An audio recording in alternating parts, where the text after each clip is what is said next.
जैसा कि आपको पता है, मैं अपना इंट्रोडक्शन देती हूँ पहले आप लोगों को। मेरा नाम मुस्कान है और मैंने अभी दिसंबर 2025 में यूजीसी नेट जेआरएफ क्वालिफाई किया है हिस्ट्री से। जैसा कि आप सभी जानते हैं मेरे बारे में। आप सभी का सवाल था कि मैम अपनी स्ट्रेटेजी शेयर करो और आपने कैसे अपनी तैयारी पूरी की, पेपर 1 कैसे किया, टाइम मैनेजमेंट कैसे किया, पेपर 2 को कैसे किया, पीवाईक्यू कहाँ से लगाया है और कौन कौन से रिसोर्सेज फॉलो किए। आप सभी के बहुत सारे सवाल हैं जो मैंने कम्युनिटी पोस्ट पर देखे।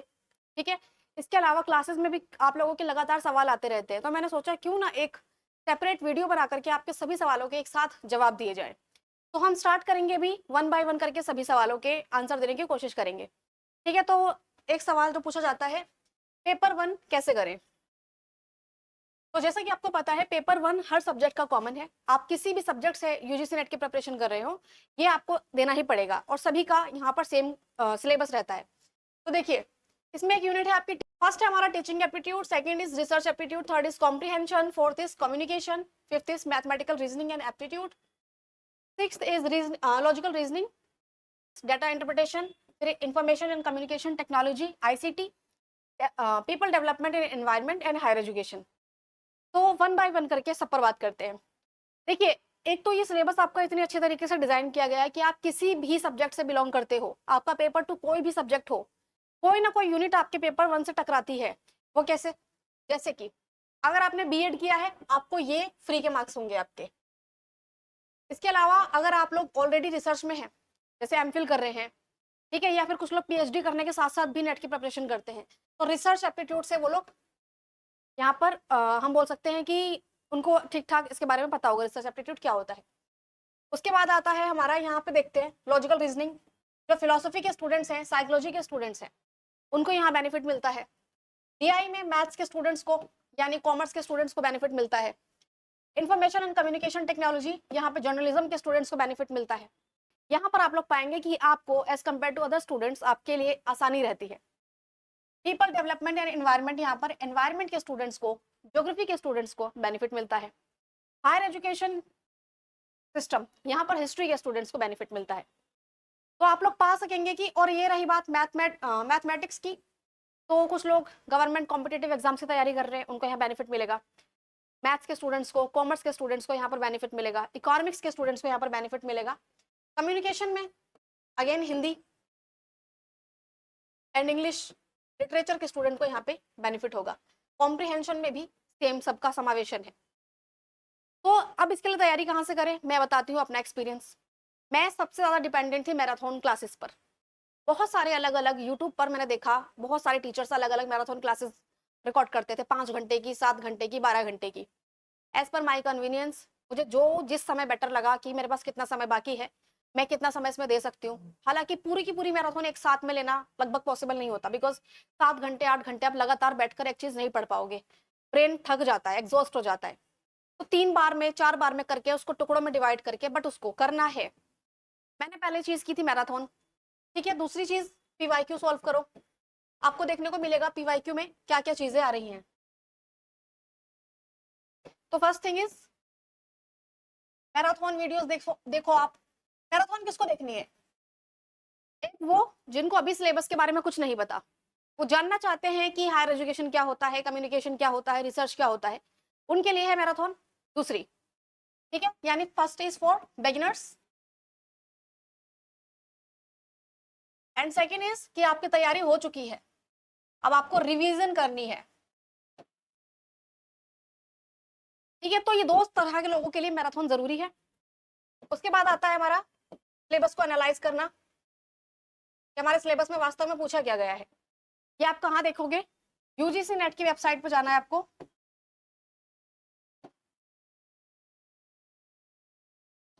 वहां पर जाकर सिलेबस डाउनलोड कीजिए अपना, जो भी आपके पेपर का है, पेपर 1 पेपर 2 दोनों डाउनलोड हो जाएंगे। और बार बार उसको पढ़िए, देखिए उसमें क्या क्या बोला गया है, एक एक की टर्म को, एक एक टर्म को उसमें आपको बार बार ढंग से अच्छे से पढ़ना है। फर्स्ट इज, ठीक है, और सिलेबस को पढ़ने के बाद में उसके पीवाईक्यू सॉल्व करने हैं। तो हम अलग से कर लेते हैं यहाँ पे। थर्ड इज पीवाईक्यू, यानी प्रीवियस ईयर क्वेश्चन पेपर्स। ये 3 काम आप करिए। और जब ये हो जाए तो वीकली मॉक्स लगाइए, मॉक टेस्ट। तो आप ये कैसे लगा सकते हैं? आप इसके लिए कई सारी बुक आती हैं, वो लगा सकते हैं।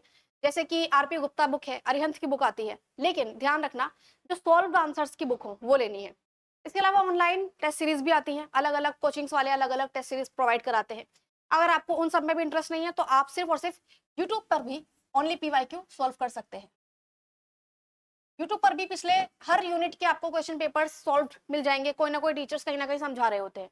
मैं भी आगे की यूनिट्स में समझाऊंगी कि मैंने कौन कौन से क्वेश्चंस को कैसे किया था, मैंने ज्यादा इंपॉर्टेंट, कम इंपॉर्टेंट और उससे कम इंपॉर्टेंट को कैसे आइडेंटिफाई किया था, कैसे कैटेगराइज किया था। हम इन सब पर बात करेंगे अगर आप लोग साथ जुड़े रहेंगे तो। ठीक है, तो ये रहा कि हमें पेपर 1 की तैयारी कैसे करनी है। अब आते हैं अगले हम क्वेश्चन पर। पेपर 2, जैसे कि मेरा पेपर 2 हिस्ट्री था, आप में से बहुत सारे लोग हिस्ट्री से जुड़े हुए हैं, तो आपका जवाब यहाँ पर मिलेगा। पेपर 2 हिस्ट्री का पूरा सिलेबस पहले आपको पढ़ना है।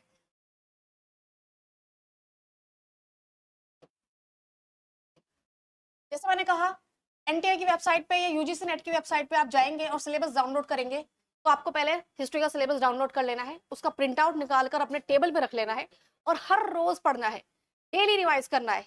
मैं सिलेबस रिवाइज करने की बात कर रही हूँ। लोग कहेंगे ये कैसी बकवास बात हुई, सिलेबस कौन रिवाइज करता है?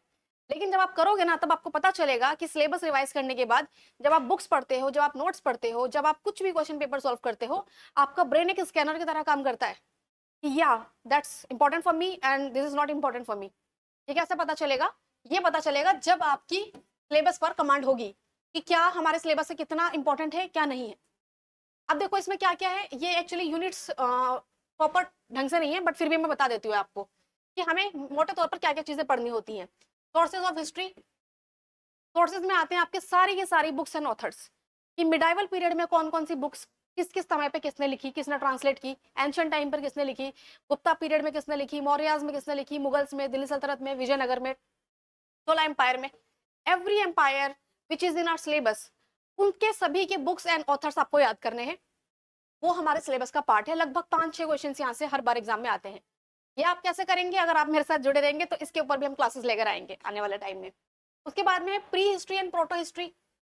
ठीक है, प्री हिस्ट्री और प्रोटो हिस्ट्री क्या होता है? ये हिस्ट्री का वो समय है जब हमारे पास कोई लिटरेरी सोर्सेज नहीं थे। ठीक है, यानी कि रिटर्न सोर्सेज का मतलब समय भी नहीं आया था, लोगों ने लिखना पढ़ना सीखा ही नहीं था। उस समय के टाइम को बोला जाता है प्री हिस्ट्री।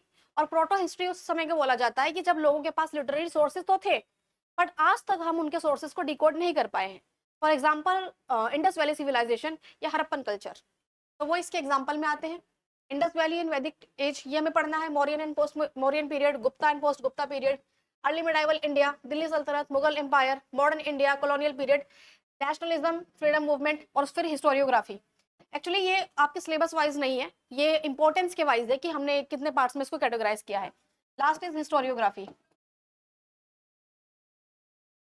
मे भी थोड़ा सा आपको ये ब्लर दिख रहा होगा, बट मैं सब कुछ बताते हुए चल रही हूँ, इसमें कुछ ज्यादा खास है नहीं। एक तरीके से बस एक स्ट्रक्चर है, एक्सप्लेन मुझे ही करना है, समझाना मुझे ही है।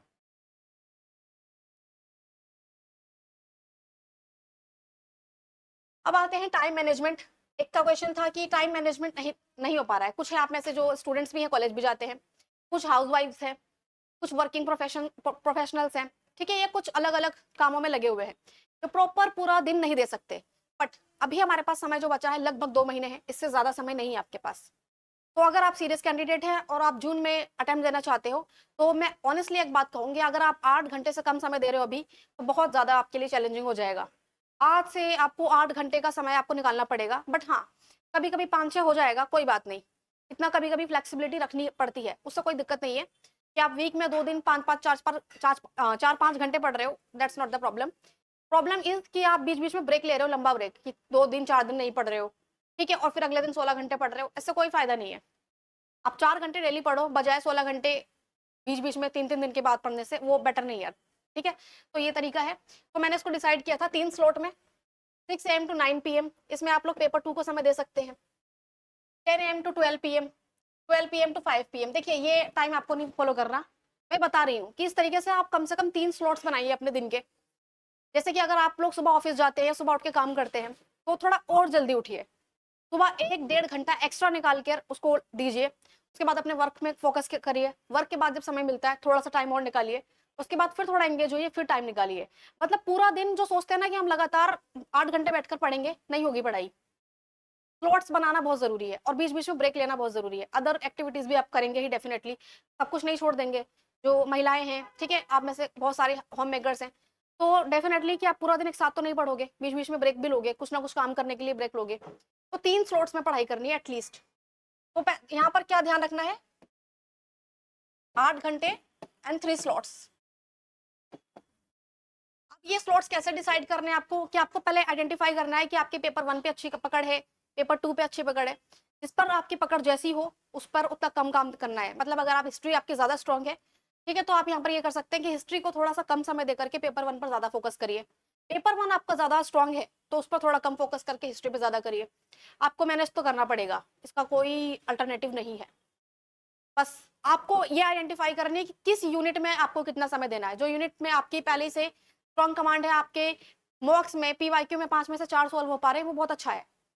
अगर जहाँ 5 में से 1 या 2 सॉल्व हो रहे हैं, वहाँ चिंता का विषय है, वहाँ आपको ध्यान देने की ज़रूरत है।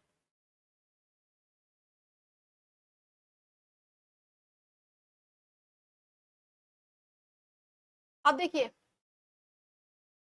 आप एक मोटिवेशन थोड़ा-सा बीच-बीच में, जैसे कई बार लोग कहते हैं कि समझ नहीं आ रहा क्या करें, मन नहीं लग रहा है पढ़ाई में, बार-बार डिमोटिवेशन आ रहा है।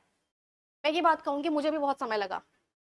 लगभग मुझे यहाँ पर मैं मोटे तौर पे कहूँ तो मुझे 4 अटेम्प्ट पूरे-पूरे क्वालीफाई करने के बावजूद भी लगे, कि क्वालीफाई हो रहा है, एग्ज़ाम निकल जा रहा है बट जेआरएफ नहीं हो रहा है।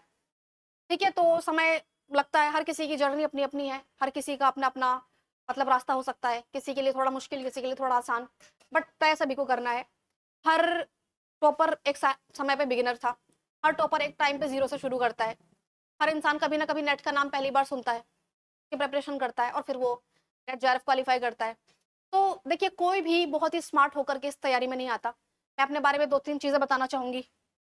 तो जनरली कई बार लोग सोचते हैं कि बहुत स्ट्रॉन्ग बैकग्राउंड वाले ही इसको क्वालीफाई कर पाते हैं। तो मैं अपना थोड़ा-सा बैकग्राउंड बताती हूँ आप लोगों को। मेरी 10th हुई थी।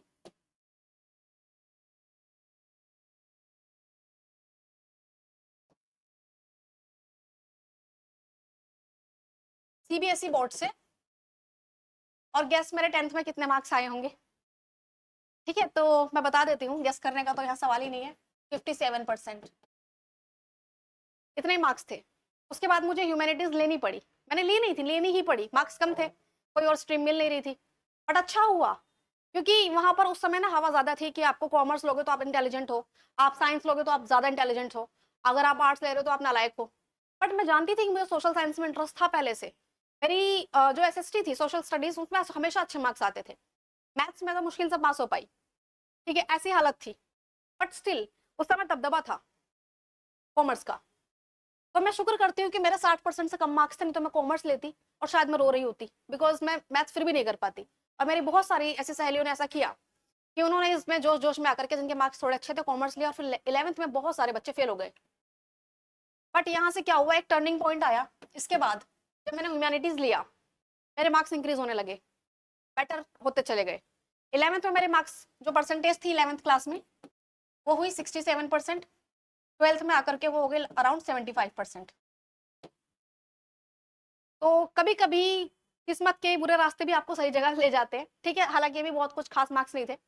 उसके बाद आकर हुआ ये कि मैं ऐसी फैमिली बैकग्राउंड से बिलॉन्ग करती थी, थोड़ा कंज़र्वेटिव एनवायरनमेंट था, कि ज़्यादा पढ़ाई-लिखाई करने की ज़रूरत नहीं है, कॉलेज नहीं जाना, ये नहीं, वो नहीं। बट फिर भी समहाउ कैसे भी करके थोड़ा-सा मुश्किलों से मुझे डिस्टेंस से कॉलेज करने का मौका मिला। डीयू से, दिल्ली यूनिवर्सिटी, एनसी वेब से। ठीक है, ये डिस्टेंस होता है, वीकली क्लासेस होती हैं, वीकली कॉलेज के नाम से फेमस होता है ये। तो यहाँ हमारी हफ्ते में 1 दिन क्लास होती थी, फिर पढ़ाई से इंटरेस्ट हट गया, रेगुलरिटी नहीं आ रही है, कोई यहाँ पर कॉपी चेकिंग नहीं होती, कोई प्रेशर नहीं है, टीचर्स का कोई प्रेशर नहीं है, ये सब चल रहा है। कभी कॉलेज जा रहे हैं, कभी नहीं जा रहे हैं, सिर्फ एग्जाम टाइम में कुछ दिन पढ़ ले रहे हैं। और फिर फैमिली सिचुएशंस में बहुत सारी प्रॉब्लम चल रही थी उस समय। और फिर हुआ क्या, मेरे रिजल्ट खराब होते-होते ग्रेजुएशन में फाइनल मेरा जो सेकंड ईयर, फर्स्ट ईयर मैंने कोई पढ़ाई नहीं की, बस ऐसे एग्जाम दे दिया। और रिजल्ट ये रहा कि मेरा फर्स्ट ईयर और सेकंड ईयर का रिजल्ट काफ़ी गिर गया। उसके बाद थर्ड ईयर तक आते-आते मैंने यूपीएससी की प्रिपरेशन में एंट्री कर ली थी। और फिर क्या हुआ, थर्ड ईयर में आने के बाद में जब मैंने तैयारी की, तो मेरे फर्स्ट और सेकंड ईयर में जो परसेंटेज बन रहे थे 40s की रेंज में आ रहे थे, 50 भी नहीं जा रहे थे परसेंटेज।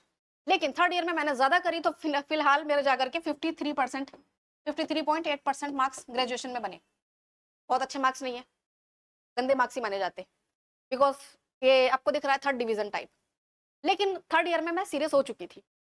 फिर उसके बाद मैंने डिसाइड किया कि अभी मुझे सीरियसली यूपीएससी पे फोकस करना है। एक साल अच्छे से यूपीएससी की तैयारी को दिया, बट रियलाइज किया कि अभी कुछ और भी साथ साथ कर लेते हैं। एक साल के बाद सोचा कि अब मास्टर्स भी कर लेते हैं। मास्टर्स इसलिए क्योंकि अगर ये था आप कुछ नहीं कर रहे होते तो आपके फैमिली में आपके ऊपर शादी का प्रेशर आने लग जाता है कि कुछ नहीं कर रही है तो शादी करा देते हैं। फिर मैंने सोचा कम से कम अभी 2 साल मुझे बहाना मिल जाएगा, तो मैंने मास्टर्स की तैयारी स्टार्ट की। और फिर उसके बाद मास्टर्स के 1 साल के बाद मुझे किसी ने बताया कि नेट का एक एग्जाम होता है, अगर तुम वो दे दो तो तुम्हें स्टाइपेंड मिलना स्टार्ट हो जाएगा अगर तुम जेआरएफ क्वालिफाई करते हो। तुम अपनी पढ़ाई भी करते रहना, आगे चलकर पीएचडी करते रहना, और साथ साथ तुम्हारे नाम के आगे डॉक्टर भी लग जाएगा और तुम्हें 40-45 हज़ार रुपये महीने महीने के मिलेंगे भी।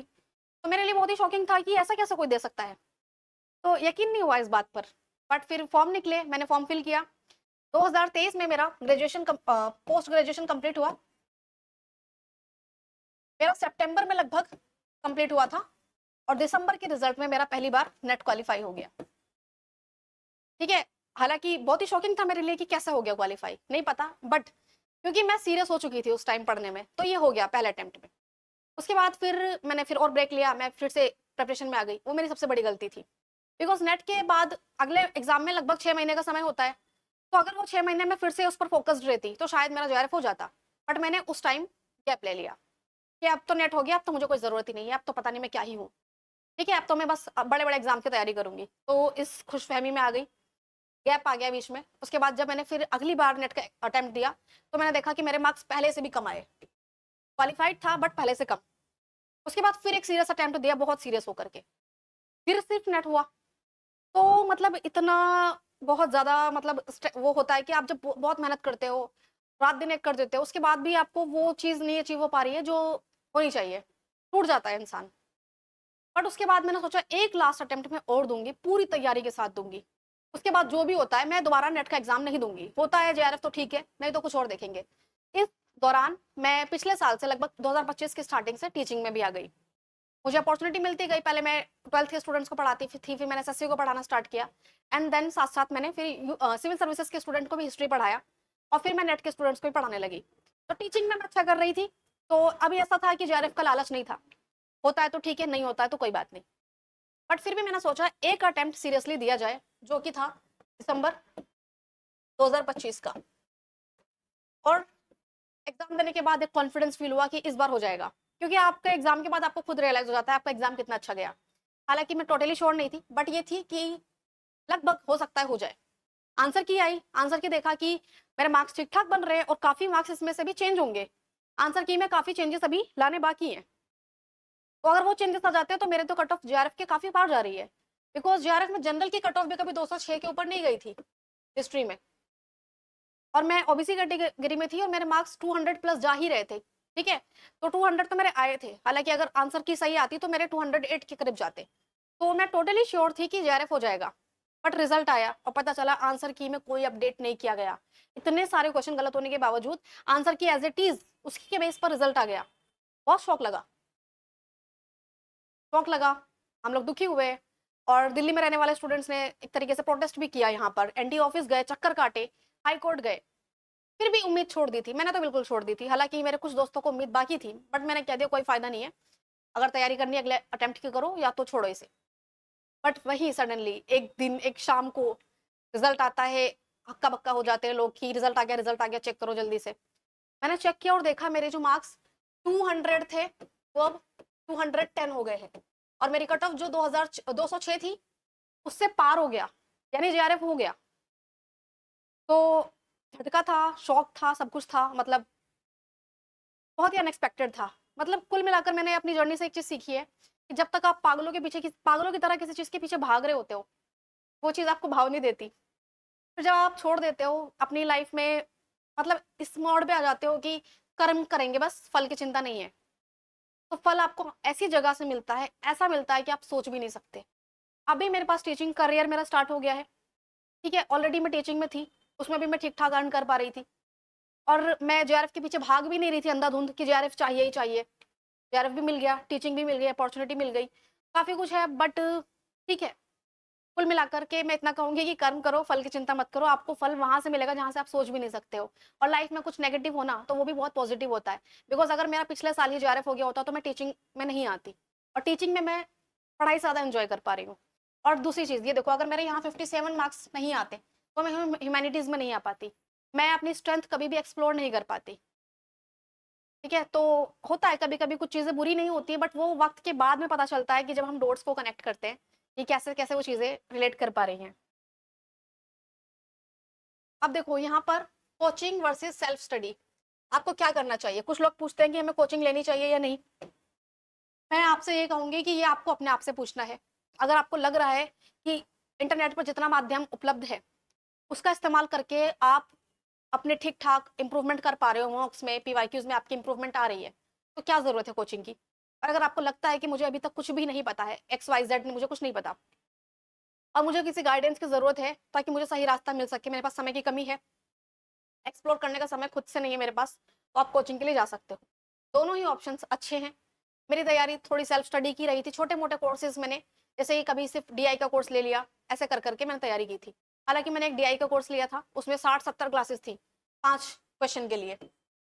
तो मैंने सोचा कि अगर इतना टाइम लगाने के बाद मेरे सिर्फ जो मेरे ऑलरेडी 2 क्वेश्चन तो सही हो ही जा रहे थे बुरी से बुरी कंडीशन में भी DI में, और मैं 3 क्वेश्चन के लिए इतना समय लगाऊं, 60-70 क्लासेस, इतना समय मैं अगर अदर यूनिट्स पे लगा देती हूँ तो मेरा तो वहीं से स्कोर गेन हो जाएगा। तो मैंने कोर्स खरीदने के बावजूद क्लासेस नहीं ली थी। ऐसा भी नहीं है कि अगर हमने आप पैसा कहीं लगा दिया है, इन्वेस्टमेंट कर दिया तो बिल्कुल वसूल ही लेना है, सोच समझ के वसूलना है। कभी कभी पैसा चला गया वो इतनी दुख की बात नहीं है, लेकिन जो अपने समय और एनर्जी भी लगा रहे हैं उसमें वो ज्यादा दुख की बात हो जाती है। तो सोच लेना आप लोग इस पर। अब देखो कोचिंग के लिए यहाँ पर क्या है कि आपको स्ट्रक्चर्ड सब कुछ मिल जाता है, structured syllabus and time table, doubts तुरंत सॉल्व हो जाते हैं, कॉम्पिटिटिव इन्वायरमेंट मिलता है जिससे आपको पता चलता है आप कितना आगे हो कितना पीछे हो, एक्सपर्ट टीचर से पर्सनल गाइडेंस भी मिल जाती है क्योंकि आपको एक मेंटर्स का हेल्प मिल जाती है। बजट ज्यादा लगता है तो फिर सोच समझ के करो, ठीक है। अब देखो यहाँ पर क्या है, सेल्फ स्टडी में अपनी स्पीड से पढ़ते हैं तो फ्लेक्सिबिलिटी रहती है, आपको कोई बंधन नहीं है। जैसे कि मान लो अभी मुझे मेरा इंटरेस्ट है कि मैं एंशिएंट हिस्ट्री में वीक हूँ, एंशिएंट मुझे पढ़नी है, बट टीचर्स के क्लासेस के अकॉर्डिंग मेडाइवल चल रहा है, मॉडर्न चल रहा है, और मैं एंशिएंट में फंस गई हूँ। तो यहाँ पर मेरे पास फ्लेक्सिबिलिटी है कि जो मैं स्ट्रांग हूँ जहाँ पर मैं उसको छोड़ सकती हूँ, जहाँ मैं स्ट्रांग नहीं हूँ मैं वहां समय लगा सकती हूँ। तो यहाँ पे सेल्फ स्टडी में ये बेनिफिट मिलता है, मुझे मिला था। यूट्यूब और फ्री रिसोर्सेज भी काफी होता है अगर आपको चीजें छाटनी आ गई है। सेल्फ डिसिप्लिन भी बहुत जरूरी है, बिकॉज कोचिंग्स आपको कोई घुट्टी पिलाएंगे नहीं कि आपने घोल के दे दिया आपको और आप पी लो और आपका रिजल्ट हो जाएगा, नहीं ऐसा नहीं होता। करना आपको सेल्फ स्टडी ही पड़ेगा, वो बस आपको रास्ता दिखाएंगे, चलना खुद ही अपने पैरों पर। पीवाईक्यू और मॉक टेस्ट को बिल्कुल भी लाइटली नहीं लेना, बहुत इंपॉर्टेंट होता है। बजट फ्रेंडली होता है, फ्री कंटेंट अवेलेबल भी होता है यूट्यूब पर अगर आप अफोर्ड नहीं कर सकते हो, और अगर आपको लगता है कि आपको खुद ही इतनी समझ है कि कौन सा कंटेंट पढ़ने हैं कौन सा नहीं पढ़ने हैं, तो फिर काफी कुछ अवेलेबल है। दोनों ही ऑप्शन अच्छे होते हैं, ये आपको डिसाइड करना है। अगर आपका कोई और क्वेश्चन है तो आप लोग कमेंट में अपना क्वेश्चन डाल सकते हैं। अगर कमेंट में क्वेश्चन होगा तो मैं शायद नेक्स्ट वीडियो उसी पर बना दूं, ठीक है, बिकॉज मुझे नहीं पता, इतने स्टूडेंट हैं, सबके अपने अपने सवाल हो सकते हैं। अब देखते हैं, ठीक है। वैसे आप लोग अगर देख ही रहे हैं वीडियो तो फिर लाइक शेयर और सब्सक्राइब जरूर कर देना, ताकि नेक्स्ट ऐसे इन्फॉर्मेटिव वीडियोस में बनाऊंगी तो आपको मिल जाएंगी। अब देखिए बुक्स मैंने क्या क्या पढ़ी थी, शायद दिख नहीं रहा होगा, मैं बता देती हूँ। एंशियंट इंडिया के लिए मैंने पढ़ी RS Sharma, Indian ancient past. इसके अलावा Upinder Singh, early medieval India. RS Sharma actually NCERT भी थी, अब बुक्स भी आती है, अगर आपको NCERT मिल जाती है तो NCERT पढ़ लीजिए, दैट इज वेरी गुड। इसके अलावा उपिंदर सिंह मैंने सेलेक्टिवली पढ़ी थी, यानी पूरी नहीं पढ़ी थी, बहुत इतनी मोटी बुक होती है इतनी बड़ी, तो मुझे काफी बर्डन ऐसा लगा जैसे बहुत ही बोझिल सा महसूस हुआ। तो मैंने उसमें वो टॉपिक्स पढ़े थे जो मुझे ज्यादा मुश्किल लगते थे, और वो टॉपिक जो मेरे इजीली छोटी मोटी बुक से कवर हो जा रहे थे, जैसे RS शर्मा छोटी बुक है तो मैं वो वहां से कर ले रही थी। तो इसमें इस तरीके से मैंने किया। रिडाइवल के लिए सतीश चंद्र, ठीक है। इसके अलावा NCERT, NCERT को लोग पूछते हैं कौन सी, तो फिर यहाँ पर मैं कहूंगी 6 to 12 NCERT सारी पढ़नी है आपको, हिस्ट्री की सारी की सारी। 11th-12th की जो है वो आपको ओल्ड वाली पढ़नी है, but 11th and 12th old NCERT। Others के लिए आप लोग 6 to 10th पढ़ सकते हो। उसके बाद मॉडर्न इंडिया के लिए बिपिन चंद्र, अगर आपको कंसेप्ट समझना है, कंसेप्ट की समझ आ चुकी है तो स्पेक्ट्रम, ठीक है। और अगर आपको लगता है कि आपको सिर्फ फैक्चुअल से ही काम चलाना है, कंसेप्ट आपकी थोड़ी ठीक ठाक समझ है और आप ज़्यादा, आपके पास समय कम है तो फिर स्पेक्ट्रम पढ़नी है, समय है तो दोनों पढ़ लीजिए, समय कम है तो ओनली स्पेक्ट्रम। स्पेक्ट्रम में भी खास करके जो लास्ट के 20-30 पेजेस है वो बहुत ही इंटरेस्टिंग है। टेबल्स, चार्ट्स, ग्राफ्स इस तरीके से बने हुए हैं, उनको हर बार एग्जाम से पहले पढ़ के जाना है, काफी कुछ वहीं से सॉल्व हो जाएगा। ठीक है, इसके अलावा पेपर 1 के लिए यहाँ पर केवीएस मदान की बुक काफी रिकमेंड की जाती है, काफी लंबी मोटी बुक है, तो उसमें क्या है कि जिन टॉपिक्स में आप अटक रहे हो उन टॉपिक्स को समझने के लिए अच्छी है। अदरवाइज केवीएस मदान मैंने भी पढ़ी है बट बहुत ज्यादा नहीं पढ़ी, बहुत ही सिलेक्टिवली पढ़ा था। उसमें हर चैप्टर के बाद स्टॉप ओवर्स आते थे, स्टॉप ओवर्स पे क्वेश्चंस होते थे, उनको सॉल्व करती थी मैं, और हर यूनिट के बाद में अच्छे खासे 200, 300, 400 सवाल होते थे उस यूनिट से, तो उन क्वेश्चन को सॉल्व करने के लिए मैंने केवीएस मदान पढ़ी थी, एंटायरली नहीं पढ़ी मैंने। ठीक है, तो मैंने क्या किया मैं वही बता रही हूँ आपको, बाकी आपको एज इट इज मुझे फॉलो नहीं करना है, आप मेरी स्ट्रेटेजी में से भी कुछ चीजों को इंक्लूड कर सकते हो अपनी में, और कुछ चीजों को आप नेग्लेक्ट कर सकते हो, क्योंकि आपकी स्ट्रेंथ अलग है, मेरी अलग है, मेरी वीकनेस अलग है, आपकी अलग है, तो भी समझो।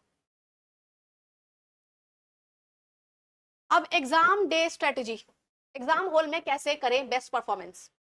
पहले इजी क्वेश्चन सॉल्व करें, ध्यान देना, डिफिकल्ट क्वेश्चंस पे पहले नहीं जाना है, कॉन्फिडेंस बढ़ेगा और टाइम बचेगा। कभी कभी ऐसा हुआ, मेरे साथ भी ऐसा हुआ है कई बार, कि डिफिकल्ट क्वेश्चन पे पहले समय लगा लिया, मैंने सोचा इजी वाले तो बाद में हल्के में कर ले जाएंगे, और हुआ क्या कि ये तो आते हैं इनको बाद में देखेंगे, जो नहीं आते उन पे पहले फोकस करते हैं, और अंत में ये हुआ कि जो नहीं आते थे उन पे फोकस किया बहुत ज्यादा, सारे फिर भी सही नहीं हुए उसमें से, और जो आते थे एंड समय में जब टाइम कम बचा तो उनमें फटाफट से टिक करना पड़ा, और फिर बहुत सारे सही होते हुए गलत हो गए। तो ये गलती आप मत करना। नेगेटिव मार्किंग तो खैर इसमें नहीं है, अदर एग्जाम्स में होते हैं। टाइम डिवाइड करो, ठीक है, कि मुझे इतने समय में पेपर 1 करना है, और यूनिट्स भी डिवाइड करो, क्योंकि जो लॉजिकल रीजनिंग है, डीआई है और मैथ्स है, उसमें क्या होता है, समय सीमा आपको डिसाइड करनी पड़ेगी कि मुझे एक क्वेश्चन को 2 मिनट से ज्यादा समय नहीं देना है। ठीक है, मुझे पता है कि अगर मैं कॉम्प्रिहेंशन वाला क्वेश्चन जो है 5 मिनट में सॉल्व कर सकती हूँ, तो मैं मैथ्स में उसमें से थोड़ा सा टाइम बचाकर वहां पे यूटिलाइज करूंगी, बट टाइम माइंड में डिवाइडेड होना चाहिए कि मैथ्स में मुझे ज्यादा समय नहीं देना, और अगर मुझे किसी क्वेश्चन पे 3 मिनट ज्यादा समय लग रहा है तो मुझे उसको लीव कर देना है। देखो, हो सकता है बस 5 मिनट लगाओ, लेकिन वो क्वेश्चन जो आप 10 सेकंड में सॉल्व कर सकते थे वो उसकी वजह से मिस हो जाएगा, और उसमें आप श्योर थे, इसमें आप श्योर भी नहीं हो, तो बहुत ही प्रॉफिट एंड लॉस के हिसाब से यहाँ पर चलना पड़ेगा। एलिमिनेशन मेथड का इस्तेमाल करो। एलिमिनेशन क्या होता है कि अगर आपको ये पता है कि एटलीस्ट ये तो ऑप्शन में नहीं हो सकता, उसको पहले निकाल के फेंको, सही क्वेश्चन मत ढूंढो, सही ऑप्शन मत ढूंढो, गलत पहले ढूंढो। हमारी गलती यही है, हम पहले सही ऑप्शन ढूंढने लग जाते हैं। जब आप ऐसा करोगे ना कि आप पहले गलत ऑप्शन को ढूंढोगे, उसको छाटोगे, तब आपके आंसर की प्रोबेबिलिटी थोड़ी ज्यादा हो जाती है। वीकली मॉक टेस्ट लगाओ और डेली पीवाईक्यू लगाओ, एटलीस्ट 10 पीवाईक्यू भी लगाते हो ना डेली तो लगाओ, 10 लगाओ पेपर 1 के और 10 लगाओ पेपर 2 के, बस 20 क्वेश्चन, बहुत ज्यादा नहीं है, आधा घंटा भी नहीं लगेगा सॉल्व करने में, बट करो। और जब ये हो जाए तो वीक में एक मॉक टेस्ट पूरा का पूरा लगा लो। ठीक है, तो ये थी मेरी जर्नी, मेरी तैयारी, और अगर आपके कोई क्वेश्चन है, कोई डाउट है, तो प्लीज कमेंट में आप लोग लिखकर बताइएगा मुझे। ठीक है, okay, good bye, take care all of you, अपनी स्टडी करते रहिए और हमारे साथ जुड़े रहिए, like share and subscribe our channel. Good bye.